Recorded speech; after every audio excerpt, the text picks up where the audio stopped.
Hello and welcome back once again to After the Credits. So, yesterday, I got around to seeing a movie again, but I didn't get around to filming it until later tonight, which is actually the day I had it scheduled to publish, so if this goes up kind of late, or the following day, sorry, but my roommates decided to take the day off of work, and they haven't left the house all day until now. It's like 7 o'clock at night, and they just left.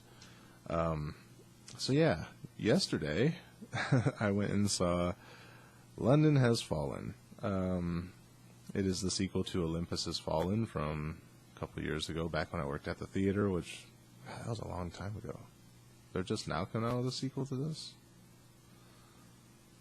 Wow. Yeah, it's been like 3 or 4 years. So anyway, what did I think of London Has Fallen? It's a sequel to the original. That's not saying much. More or less, it's just your basic shooter action movie. Not really heavily story-driven. There is a story there, but they give you just enough story to flush it out and not really go too heavy into backstory. There's not a lot of downtime in this. It's it kind of starts out setting up where the story's going to go, then the attack happens, and then after that it's just all action, very little story. Just enough little fragments here and there to piece it together and carry you along into the next part. If you just want like a nice hour and a half of, somebody shooting stuff up and all that, yeah, it's not bad if you're looking for something heavily story-driven. Probably not the movie for you. If you like the first one, you'll probably like this one because it's a similar movie. I'm not even sure. I think the first one actually had more of a backstory than this one did. So getting into the premise of the movie, or the summary of the movie, I should say, we start out with the Secret Service agent from the first one. He's now married with a child on the way. He's trying to take some time off to finish building the nursery and things like that. Because, like most movies where a dad has a job and is still around, the job kind of takes over his life, and it's hard for him to find time to do things for the upcoming baby. Like, they haven't even painted the nursery yet, he hasn't assembled the crib yet, and it's like 2 weeks until the baby's due, and he hasn't been able to take any time off from work, really. I know he's Secret Service for the President of the United States. He's the only one that the President trusts 100%. But there's a big Secret Service force. I'm sure he could take a day or two off. So it comes to the President's attention that I believe it's the Prime Minister of London has passed, and they're having a funeral for him, and a bunch of heads of state from different nations are coming to the funeral, just as a sign of respect for the political office system. There's a lot of preparation, last-minute preparation going into getting all these dignitaries there, because obviously everyone's kind of worried about hostile forces moving against them, assassination attempts, things like that. So everyone's kind of got their own different method of how they're sneaking in.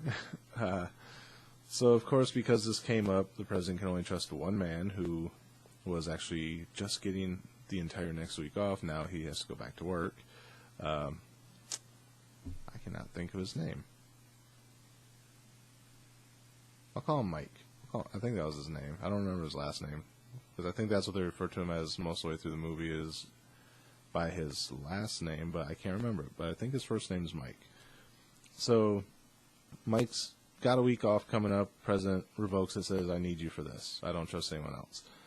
So they go to London, and they get there, and all hell breaks loose. Terrorist attack, whatever have you. Almost every dignitary is killed except for the President of the United States, of course, because America's the greatest nation on earth, right? Um, for the premise of this movie, sure. So they managed to get away, and they're trying to make their way back to Air Force One and just fly the hell out of London. They can't make it there, so then they're trying to make it to the U.S. Embassy. They can't make it there. Basically, the entire Secret Service crew gets killed off, except for Mike and the President. So now he's trying to lead them kind of on a long, roundabout way chase through London in order to get to the embassy, but he's trying to throw them off because the embassy is the obvious place they would go, so they'd probably have a trap waiting. So then the London police force, I guess Scotland Yard, puts out a state of emergency for everyone to stay in their house, and so the streets are kind of clear except for this military group, the police officers, and Mike and the President. So they run into some cops. Turns out you can't trust the cops either, because the terrorists are actually dressed as cops. Spoiler, by the way. So they make it to a safe house, and they realize that there must be a mole in British intelligence. So Mike contacts someone he knows he can trust in British intelligence and says, I think you have a mole. And she kind of guides him to, like, here's some guns, and here's a path you can take, here's whatever you need. I'm going to go try and find the mole. So she fucks off back to Scotland Yard, and she's hunting down the mole. He's still trying to get to the embassy. Then the President actually gets captured. He kind of takes his eye off the ball for a second and screws up, and the President gets taken. But he finds out where the President's being taken, and he raids the stronghold where the top bad guy is. Of course, he gets in, rescues the President, blows a bunch of shit up. The big bad meets his end. A little disappointed in how he meets his end. But yeah, so basically out of everyone there, Mike and the President were the only ones that survived. It's like these two are indestructible, so I don't know why the President just doesn't defend himself. Because he was pretty much, he didn't take a bullet or not. Actually, Mike took a bullet in this one. He took one in the shoulder, but so they make it back home. He has his baby, finishes the nursery and whatnot, and throughout like the first part of the movie, he was starting to write his letter of resignation because he was going to resign from the Secret Service because of the child. And of course, the President, or actually the Vice President, goes on TV and makes a speech, and he kind of reconsiders it and deletes his resignation and stays on board. Yeah, like I said, not a whole lot to the story. It's mostly a lot of action, just enough to get you from where they are now to where they're going to, they got there, now what happens next. The reason behind the big bad's attack kind of makes sense, but at the same time, it's the same crap you've seen in every movie. I'm not going to spoil that for you. Go check it out if you're really that interested in what the story is. Like I say, if you enjoyed the first one, you'll probably enjoy this one. It was fun to just kick back and watch somebody shoot up a bunch of people and blow a bunch of stuff up for an hour and a half and not really have to think about the story or try and follow anything. As far as a star rating on this one, I'd say it's honestly kind of a middle of the road movie because, like I said, it's just a popcorn action flick with not a lot going on in it.